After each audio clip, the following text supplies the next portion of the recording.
Sir एक doubt था। हाँ बोलिए। त्रिफला गूगल और जो सेहनाथ गूगल है इसका हम लोग प्रयोग कब करना चाहिए और किस अनुपान के साथ में करना चाहिए? ऐसे अभी प्रैक्टिस में हम लोग देखते हैं बहुत लोग बहुत ब्लाइंडली इसको दे रहे हैं तो नहीं नहीं, क्या रहता है मालूम क्या, त्रिफला गुगुल जो है उसका जो अपन मोड एक्शन देखेंगे ना, वो दीपन करने वाला है, पाचन करने वाला है, मलानुलोमक है, आम का पाचन करने वाला है और श्रोतग्न है, शूलग्न है।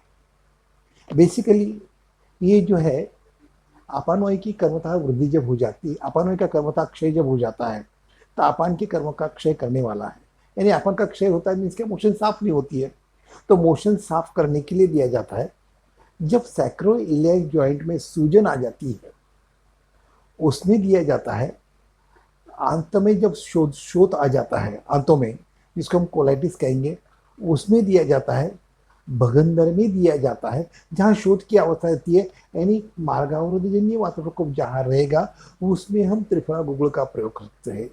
आंतों में सूजन आ गई, भूख नहीं लग रही है, पेट भारी लग रहा है, वजन ज़्यादा बढ़ रहा है, इस प्रकार की जो अवस्था रहती है उस प्रकार की अवस्था में, यानी जाठराग्नि मांद्यत्व जब रहेगा, जाठराग्नि मांद्यत्व जहाँ रहेगा उसमें हम त्रिफला गुगुल का प्रयोग ग्लानि,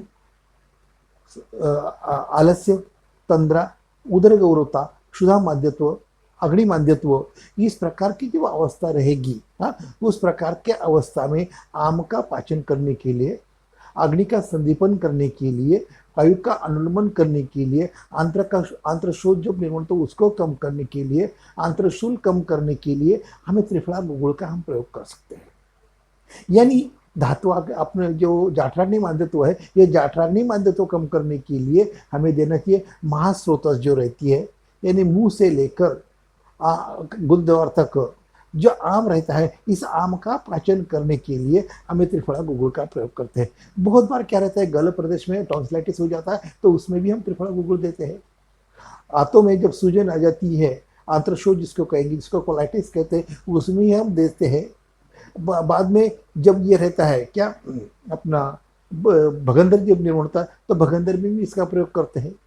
तो ये जो अवस्था है आमुआत में भी देते हैं। आमुआत जैसी जो व्याधि है जिसमें आलस्य, तंद्रा, गौरवता, क्षुधा मांद्यत्व, मलपूर्ति साफ नहीं होना, पेट में भारीपन रहना, उस प्रकार की जो अवस्था रहती है उस प्रकार की अवस्था में त्रिफला गुगुल का प्रयोग करते हैं।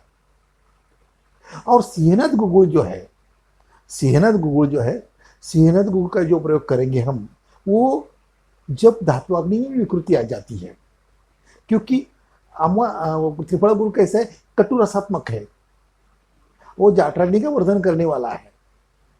और सिहनत गुगुल कैसे तिक्त रसात्मक है, वो धात्वाग्नि का वर्धन करने वाला है। यानी धातुगत आम का पाचन करने के लिए संधि शोथ, संधि क्रियालपता, संधि ऊष्मानुभूति, संधि गौरवता, इस प्रकार के लक्षण जब आमुआत में निर्माण होते हैं उसको कम करने के लिए सिहनत गुगुल का प्रयोग किया जाता है। यानी धातुगत आम का पाचन करने के लिए हमें सिहनत गुगुल का प्रयोग करना चाहिए और कोष्ठगत आम का पाचन करने के लिए त्रिफला गुगुल का प्रयोग करना चाहिए। तो इस प्रकार के जो गुगुल जो है, दोनों का अनुपान जो रहता है, दोनों का अनुपान जो है वह कोष्ठ जल के साथ देना चाहिए।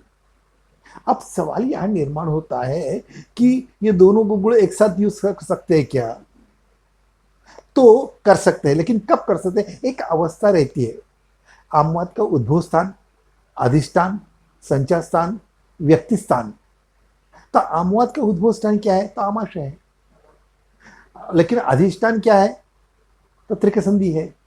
यह त्रिकसंधि में आमजन्य अनहा के कारण, यानी जब मलपूर्ति साफ नहीं होती है, चिकनी हो जाती है, थोड़ी सी निकलती है, पेट में भारीपन रहता है और सैक्रोइलियाक जॉइंट में जब सूजन आ जाती है और मलप्रवृत्ति पूर्व वेदना होती है, स्तब्धता जाती है, उस प्रकार के अवस्था को कम करने के लिए, यानी अधिष्ठान में, आमवाद के अधिष्ठान में हम त्रिफला गुगुल का प्रयोग करेंगे। लेकिन सिहनत गुगुल का जो है वह संचार स्थान में एवं व्यक्ति स्थान में, इसका सिहनत गुगुल का व्यक्ति स्थान में सिहनत गुगुल का उपयोग ज्यादा होता है, क्योंकि सिहनत गुगुल कैसे है, संधि शूल कम करता है, संधि शोथ कम करता है, संधि क्रियात्मकता कम करता है, संधि में जो ऊष्मा होती है वो कम करता है। यानी आमवात में व्यक्ति सामने जो लक्षणों की अभिव्यक्ति होती है उसको कम करने के लिए, अर्थात धातुगत आम जब निर्माण हो जाता है, ये धातुगत आम रसायनिक होकर ये जो धातुगत आम जो है संपूर्ण संधियों में जब चला जाता है तो मेटाकार्पल जॉइंट रहता है, उसमें सूजन आ जाता है। उसको कम करने के लिए, संधियों में स्तब्धता कम करने के लिए, संधियों में जो ऊष्मानुभूति आ गई है वो कम करने के लिए, संधियों में जो क्रियालपता आ गई है वो कम करने के लिए वहां का प्रयोग करना चाहिए। लेकिन अगर स्तब्धता नहीं है, हाँ स्तब्धता नहीं है, शूल नहीं, शोथ नहीं है, गौरवता नहीं है, सिर्फ संधियों में शूल है और संधियों में वक्रता आ गई है, संधियों में कटकट से आवाज आ रही है, तो उस अवस्था में सिंहनाद गुगुल का प्रयोग नहीं करना चाहिए। दिस इज द कॉन्ट्राइंडिकेशन है। ये कॉन्ट्राइंडिकेशन त्रिफला गुगुल का जो प्रयोग जो है, त्रिफला गुगुल जब मलप्रवृत्ति के द्वारा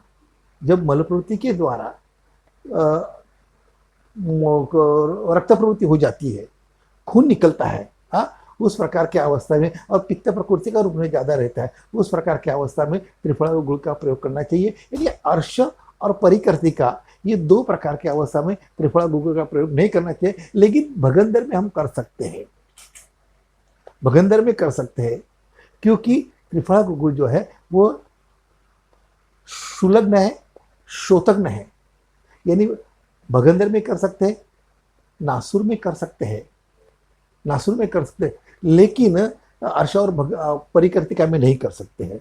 दिस इज कॉन्ट्रैक्ट, और करना ही है, अपने को देना ही है, तो अपन आंतर शोथ में सकते हैं। आमजन्य आना मीन्स क्या, जिसमें मलप्रवृत्ति साफ नहीं होती है, तो ग्रंथिल रहती है, पेट भारी रखता है, उस प्रकार की अवस्था में दीपन करने के लिए, पाचन करने के लिए, वायु का अनुलोमन करने के लिए, मलोमन करने के लिए और शूलग्न के दृष्टिकोण से हम त्रिफला गुगुल का प्रयोग जो है वो कोष्ठगत आम के लिए कर सकते हैं। लेकिन सिंहनाद गुगुल का जो काम जो है वो धातुगत आम का पाचन करने के लिए, धात्वाग्नि की मान्यत्व नष्ट करने के लिए, हाँ, और शूल कम करने के लिए, शोथ कम करने के लिए, स्तब्धता कम करने के लिए, इस प्रकार की अवस्था में दोनों ही कोष्ठ जल के साथ दे सकते हैं। कभी कभी त्रिफला गुगुल जो है रासायनिक वात के साथ, सिंहनाद गुगुल जो है रासायनिक वात के साथ भी हम दे सकते हैं। तो इस प्रकार अनुपान के दृष्टिकोण से हमें त्रिफला गुगुल और सिंहनाद गुगुल का प्रयोग, लेकिन कोष्ठगत आम का पाचन करने के लिए, आमवात में कोष्ठगत आम का जब पाचन हो जाता है, पाचन करने के लिए त्रिफला गुगुल दे दो, यानी आमवात के अधिष्ठान में दे सकते हैं और आमवात के संचार स्थान और व्यक्ति स्थान में सिंहनाद गुगुल का देना चाहिए। तो एक सवाल ये था कि इसको कौन से काल पे देंगे तो इसका इफेक्ट बहुत अच्छा है। एक काल जो रहता है कि अपने को शोथ कम करना है, शोथ कम करना है, अभुक्त अवस्था में देना चाहिए, पेट में खाना नहीं होना चाहिए, इस प्रकार की अवस्था में देना चाहिए।